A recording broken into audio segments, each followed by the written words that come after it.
Programme मद्दे मुकाबले में खुश आमदीद। मैं हूं रबिया एहसन, मेरे साथ मौजूद है रऊफ क्लास्ट्रा। और आज के प्रोग्राम में जो टॉपिक्स हम शामिल करेंगे उसमें सबसे पहले हुकूमत जमाते इस्लामी मुज़ाकरात नाकाम, तहरीक जोर पकड़ गई, महंगाई बिजली बिलों के खिलाफ 3 रोज से धरना जारी, PTI ने भी हिमायत का ऐलान कर दिया।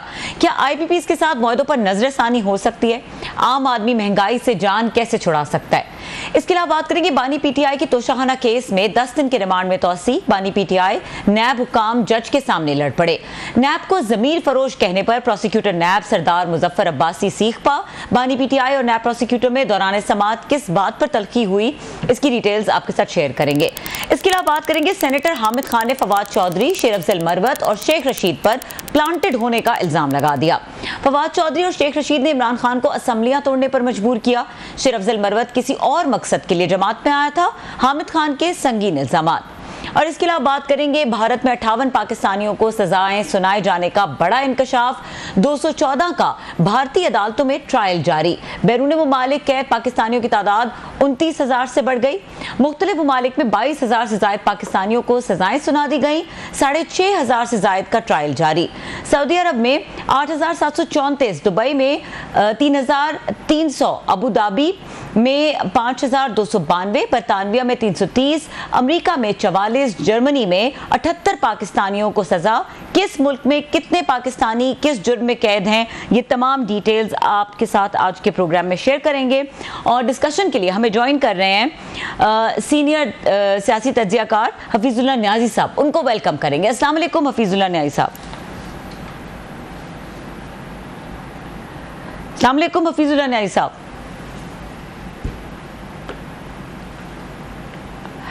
हफीजुल्लाह न्याजी साहब हमारे साथ मौजूद हैं। अच्छा न्याजी साहब, मेरे ख्याल से आपने म्यूट किया हुआ है माइक।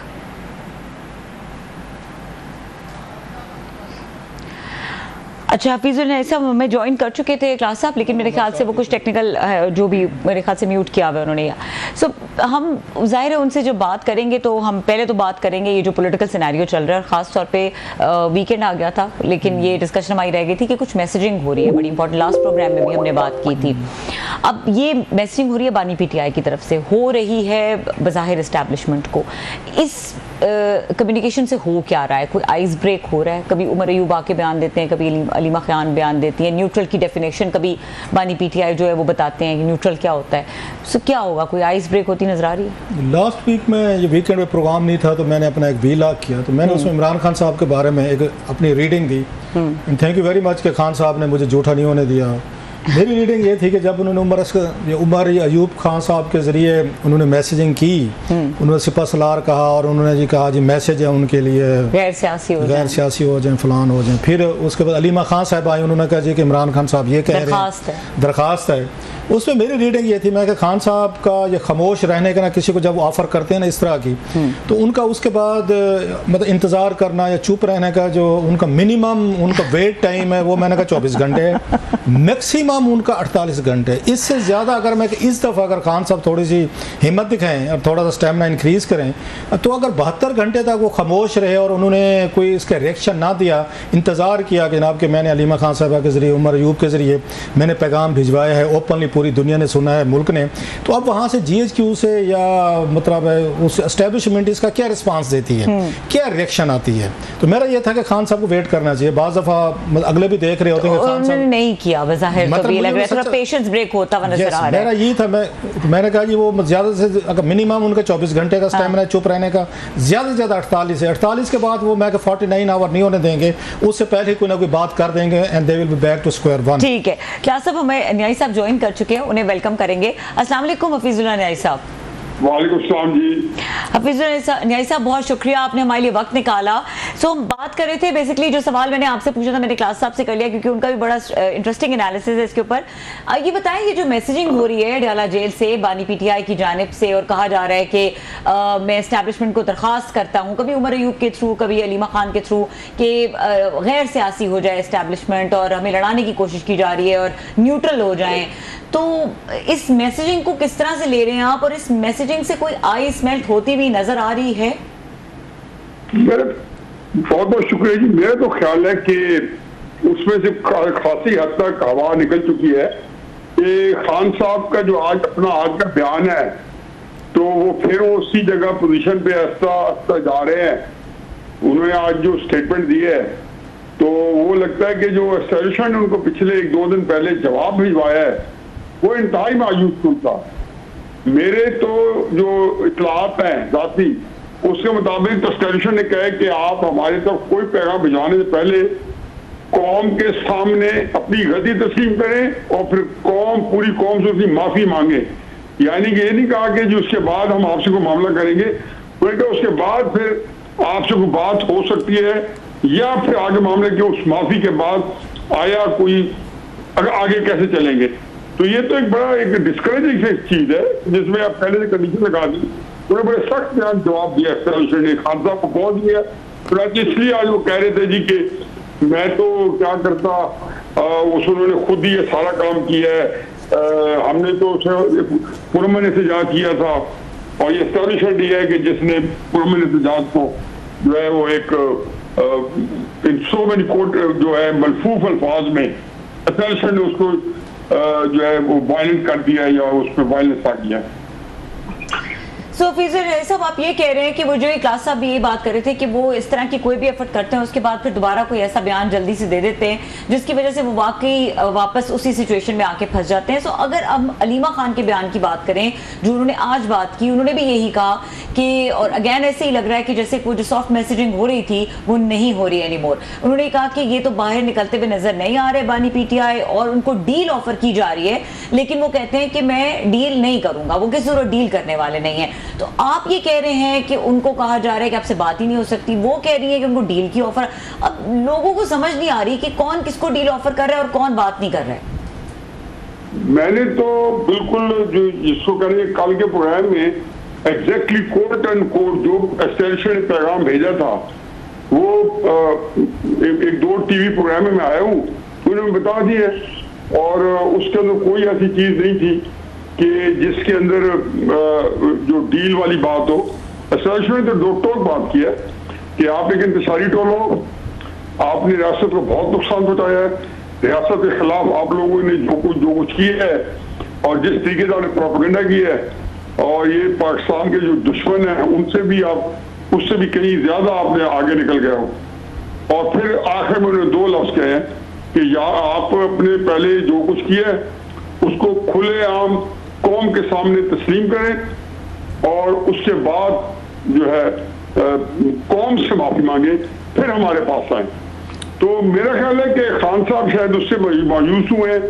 अब वो जाहिर है उससे वो भी आज पूरी तरह से निकल नहीं पाए, लेकिन इतना जरूर बता दिया है कि ठीक है कि जी ये हमने तो पुरअमन एहतजाज किया था, फिर उसी जगह पे आ गए हैं, लेकिन आप लोगों ने इसको वायलेंस जो एक पुरतशद्दुद बना दिया है। अब मैं ये हमेशा एक बात कहता हूँ कि 13 मई को खान साहब जो है इस बयान के साथ कैसे अपनी उससे बरात लेंगे, अपनी जान छुड़ाएंगे, जिसमें कहा था कि मुझे फिर गिरफ्तार करोगे, आपके साथ फिर यही होगा।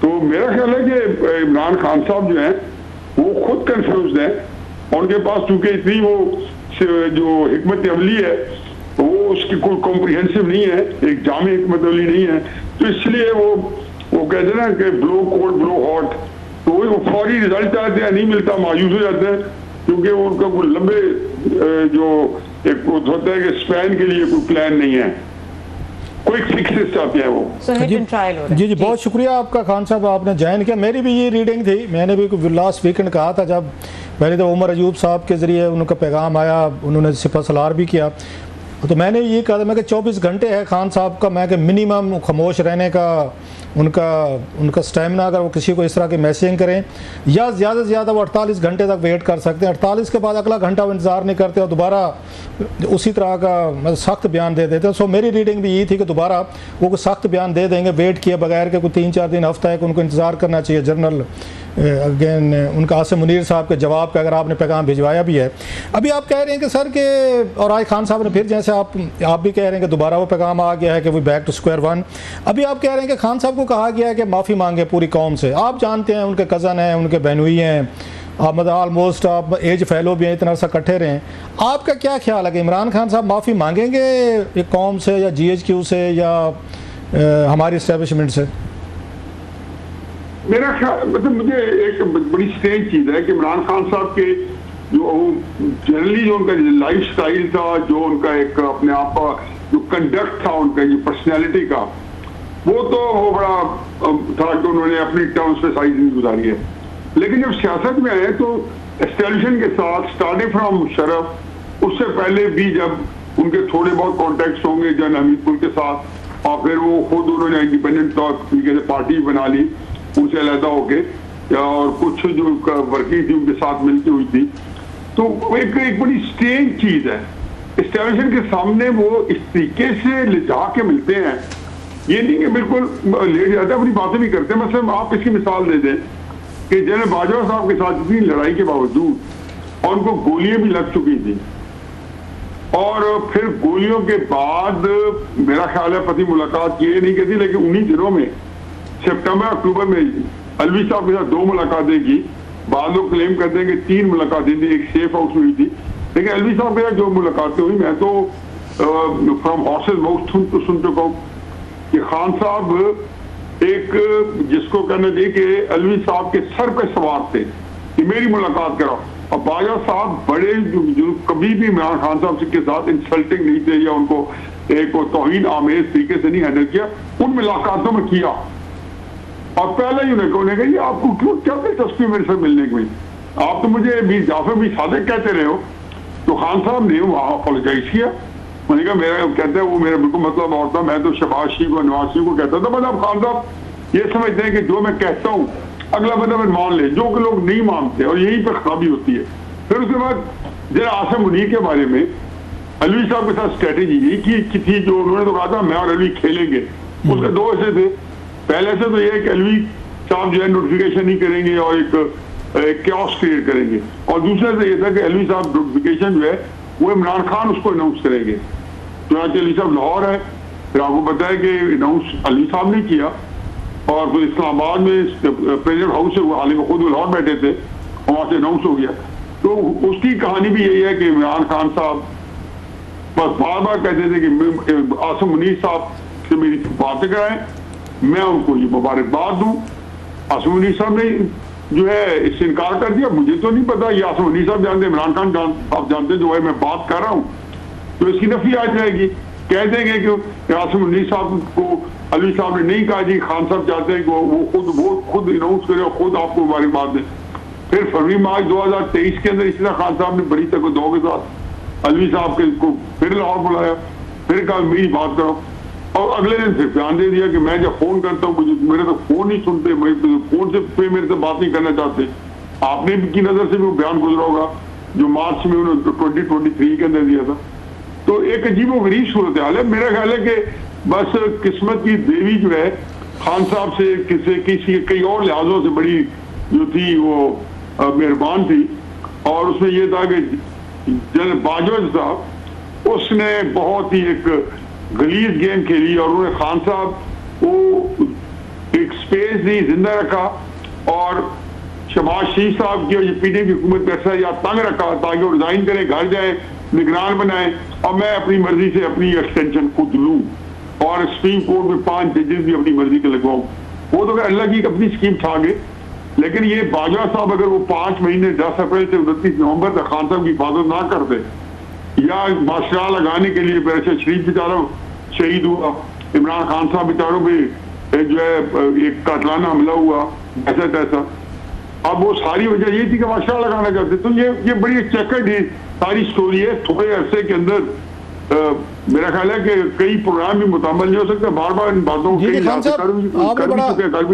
आपने बड़ा तफसील से सारा बैकग्राउंड है। जस्ट वन करेक्शन सर, आपने कहा ना कि जब इमरान खान साहब की जनरल बाजवा साहब से मुलाकातें अमान सदर में हुई थी तो उस वक्त तक शायद उन पे हमला हो चुका था। खान साहब पे ये हमला जो है 3 नवंबर 2022 को हुआ था और मुलाकातें उससे पहले हुई थी। और ये सितंबर में मुलाकात जी जी, ये पहले मुलाकातें हो चुकी थी। खान साहब उस वक्त उन पर कोई अटैक नहीं हुआ था उस वक्त जो मुलाकातें थी। अच्छा सर, ये जवान में बुढ़े में यही फर्क है।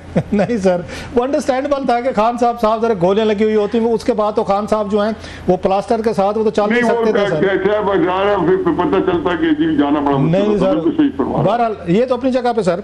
अच्छा चले, अब हम थोड़ा सा आगे देखते हैं। आज हामिद खान साहब ने 2 लोगों को जिम्मेदार ठहराया, फवाद चौधरी साहब और शेख रशीद साहब को, कि उन्होंने खान साहब से गलत फैसले करवाए और सब कुछ उन्होंने गलत कराया। तो खान साहब जो हैं मतलब इस मुल्क के वज़ीर आज़म रहे हैं, इतना बड़ा उनका दुनिया भर का एक्सपोजर है, इतनी बड़ी पार्टी चलाई दुनिया, मतलब 4-5 DGISI से उन्होंने डील किया, 2-4 ये मिलिट्री जनरल थे, जनरल ज़िया हूँ, जनरल मुशर्रफ हूँ और बहुत सारे आने वाले जर्नलों से उनका मतलब लेन देन रहा।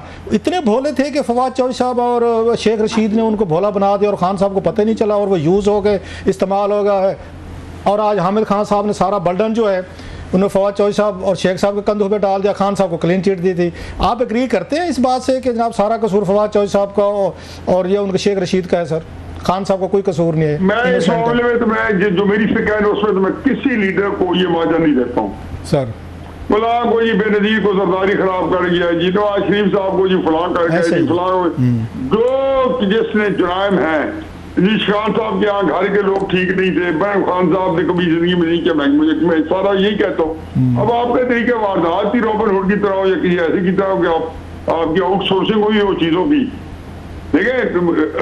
अगर आप मुझे कोई फैसिलिटी देते हैं और क्विड प्रो को है, you scratch my back I scratch yours, तो एक जगह मुझे अब स्पेस मिले तो मुझे उसी का मुआवजा मिल रहा है ना, जो जिसमें मैं डाके डाल रहा हूँ और आप जो है फिर मुझसे फीस हो रहे हैं, मेरे घर दाव तोड़ आ रहे हैं, तो वही तो पैसा मैं आप पे खर्च कर रहा हूँ। अच्छा सर, एक और चीज तो मैं तो ये कहता हूँ कि खान साहब जो है ना, ये शेख रशीद, फवाद चौधरी वगैरह, ये बिल्कुल मैं इस पर बिल्कुल यकीन नहीं करता हूँ। बाकी हर एक एंगलों से एक मैं आपको बता देता हूँ सर, ये हामिद खान साहब तो खैर मैं उनकी बड़ी इज्जत करता हूँ, वो बहुत बड़े आदमी है, उनके पॉलिटिकल थॉट्स है, उनकी जो थिंकिंग प्रोसेस है वो ज़्यादा इतना सियासी नहीं है, लेकिन अदरवाइज वो बड़े ब्रिलियंट है, बहुत बड़े दानशवर भी है। लेकिन एक मैं बता दूं कि पाकिस्तान की जितनी सियासी पार्टी हैं, जुल्फिकार भुट्टो साहब की बड़ी जो एक इनकलाबी पार्टी थी, तो उस लीडर के नीचे 20 बंदे हैं ना, तो मैंने एक थंब रूल बनाए हुए है, उनमें 16 जो एस्टेब्लिशमेंट के प्लांटेड होते हैं। क्योंकि अगर ये मैं 70s में भुट्टो साहब बेचारों के साथ जतोई को, सादिक कुरैशी को, रिसानी, पीरजादा, कौसर न्याजी को ना देखता ना, तो मैं फिर ये बात इतनी जो है इत्तेमाद से ना करता। नवाज शरीफ साहब की पार्टी में देखें कि किस तरीके से एस्टेब्लिशमेंट को जो है मिलती रही है, मिली हुई है, मिलती रहेगी। आखिरी सवाल सर, खान साहब की पार्टी का हम देख रहे हैं सर कि इस वक्त पीटीआई जो है वो हाफिज नईमुर रहमान साहब जो हैं वो लेकर आए जमात इस्लामी का एक IPPs के इश्यूज़ पे, जिस तरह लोगों को लूटा जा रहा है, और इसमें हुक्मरान पार्टी के बहुत सारे अपने इनके IPPs हैं, इनके फ्रंट मैन हैं, आगे से लोग रखे हुए हैं, ऑफशोर कंपनीज हैं या 2-4 ममालिक के लोगों को आगे किया हुआ है। जनाब ये देखें फॉरेन इन्वेस्टमेंट है बेसिकली, यहाँ के बहुत सारे अपनी हमारी रूलिंग एलीट है जिनके अपने ही IPPs हैं। लोग इस वक्त बेचारे मरने पे आए हुए हैं, जिस तरह बिल्स आ रहे हैं। हाफिज नईम साहब ने जितना सक्सेसफुली धरना दिया, लोग उनको अक्रॉस द बोर्ड उनको सपोर्ट कर रहे हैं। हमने नोट किया कि PTI के अंदर एक थोड़ा सा अनरेस्ट आया है, वो इसमें they are smelling something foul, कि जी पता नहीं इनको अचानक ये कहाँ से आ गए हैं, ये क्यों धरने दे रहे हैं, ये क्यों सामने आ रहे हैं। तो PTI के बड़े बड़े अकाउंट होल्डर जो हैं वो इस चीज़ को पसंद नहीं कर रहे कि PTI इनसिक्योर क्यों फील कर रही है हाफिज नईमुर रहमान साहब के इस धरने से या इस जो स्टैंड वो लेकर आगे चले हैं। तरीका तो समझते हैं ना। अच्छा, तो शरीका भी तो कोई चीज होती है कि क्राइसिस ये है कि ये बड़ी इंटरेस्टिंग चीज है, हर एक के डूज एंड डोंट्स हैं जी, और अफसर के अपने डूज एंड डोंट्स हैं, इमरान खान के अपने डूज एंड डोंट्स हैं, और जो गवर्नमेंट है या जो दूसरी पार्टीज है उनके अपने डूज एंड डोंट्स हैं, उनके अंदर भी सबके हैं। अब एक अजीब और गरीब आप सूरत हाल देखेंगे कि एक चीज जो है जो जैसे घर में होती है कि मुझे अपने बच्चों के अंदर कोई बुरी जो आदत है वो नहीं खिलती, लेकिन पड़ोसी का बच्चा अगर वही करता है ना काम, तो मेरे दिमाग जो हिल जाता है, मैं उसको नहीं करने देता। तो हमारी एस्टैब्लिशमेंट के डूज एंड डोंट्स है ना, तो जमात इस्लामी का धंधा जो है वो कहते हैं ना कि rolling stone in the kidney is bad and rolling stone in the concert is good. तो जी जब आ रही है सुन रहे हैं मैंने कहा Rolling stone in the concert is good and rolling stone in the kidney is bad. जी सर। तो ये जो रोलिंग स्टोन है ना, ये अगर अभी किडनी में तो बुरा है, लेकिन अब गाना गा रहा है रोलिंग स्टोन का ग्रुप तो बहुत अच्छा है।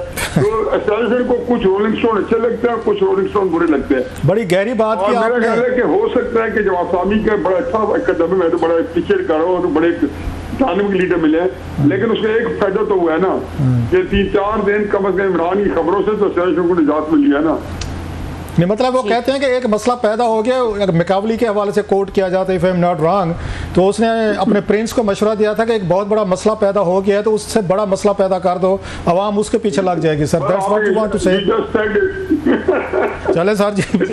जी सर। गोर इजाज साहब ने इतना बड़ा लेक्चर दिया है, तो क्या उन्हें आप क्या मुझे पूछ के दिए, जैसे पूछे दे दिए।